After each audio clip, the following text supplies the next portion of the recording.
আমি যদি মরে যাই একমাত্র দায়ী হবে এই যে আর ক্যামেরার পিছনে আছে সেই ব্যক্তি, ঠিক আছে? আমি খুব ভালো মতো এই কেকটা খাচ্ছি, ঠিক আছে? যে খেয়ে দিয়ে ওটা একটু মিষ্টি খেতে ইচ্ছে করছে, আমি কেকটা এরকম করে খাচ্ছি চামচ দিয়ে, ওটা সুন্দর করে খেতে খেতে আমি বলছি জানিস তো কেকটা না ভালোই। তখন ও বলছে কি এটা না ডেট ওভার। আমার তখন আর গলা দিয়ে নামছে না, আমার যে তখন কি হবে। তখন ডেট ওভারের যে কোনো মাল আমার মা গিয়ে নিয়ে আসে আমার দাদার দোকান থেকে, কারণ ওটার বিক্রি হবে না।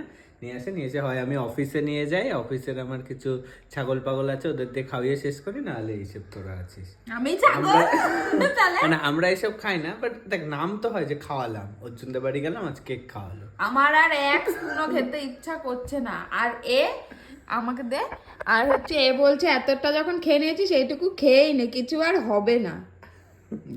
হ্যাঁ দেখ অর্ধেকের বেশি খাওয়া গেছে, কত পার্সেন্ট? 60% খাওয়া গেছে আর 40% আছে। কর একটু দাঁড়া, না না ভাই তুই খা, বিষ, না খা, না না খা।